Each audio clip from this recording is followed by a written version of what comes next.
Mga kababayan ko, naririto ako muli upang tuparin ang ating katungkulan at magbigay ng ulat sa inyo tungkol sa estado ng ating bansa at sa mga ginagawa ng inyong pamahalaan. 1 taon na ang nakalipas mula noong huli akong tumayo rito upang ilantad ang katiwalian na nadiskubre namin sa mga flood control project.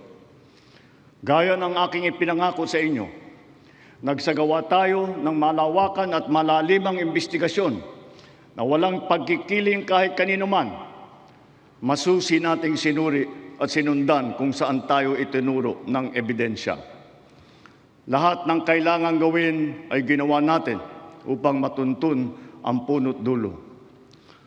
Mayroon ng mga unang nakasuhan at nakulong, mga kontratista, matataas na opisyal, pati na mga mambabatas. At dumating na tayo sa punto na ayon sa Ombudsman ay malapit na ang paghain ng patong-patong na kaso laban sa dating Speaker. Masakit man sa akin ito, ngunit kailangan nating gawin ang tama. Hindi ako pangulo ng aking pamilya. Hindi ako pangulo ng aking kaibigan.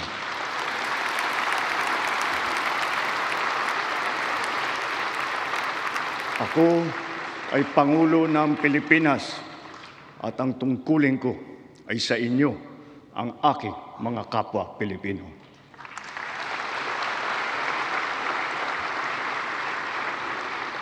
Kaakibat ng mga naisampang mga kaso tiniyak ng inyong pamahalaan na mababawi mula sa mga nagsabwatan ang nakuha nilang pera ng taong bayan.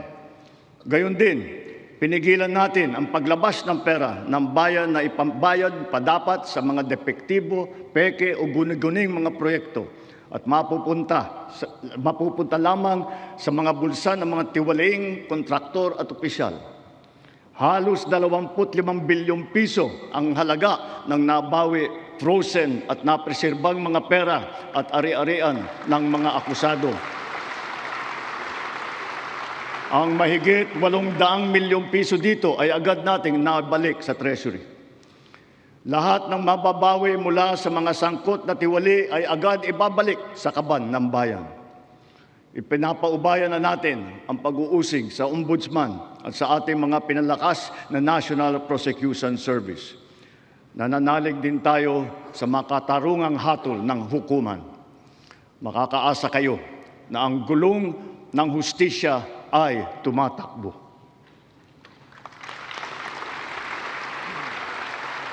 Sa kabila ng mga kaganapang ito, kailangan natin umusad tungo sa pagbabago. Nakatulong ang lahat ng mga ulat at hinaing ninyo sa isumbong na Pangulo, ang inyong pagbabantay at pakikialam sa pamahalaan ay ang susi sa paglaban sa katiwalian. Ang reforma sa DPWH ay nagsimula na. Nagpasok tayo ng mga bagong graduate kasama ang mga tuwid at maasahang mga job order at contract of service. Bukod sa mga flood control project, lahat ng mga proyekto ay sinuri at tiniyak na talagang kinakailangan at maayos mula sa plano, presyo hanggang pagpapatupad. Para walang overpricing, sinigurado natin na ang mga materyales ay ayon sa presyo sa merkado. Bantay sarado ang bawat proyekto at ang nakalaang pondo sa Transparency Portal, Integrity Chain at katuwang na ang mga civil society organization.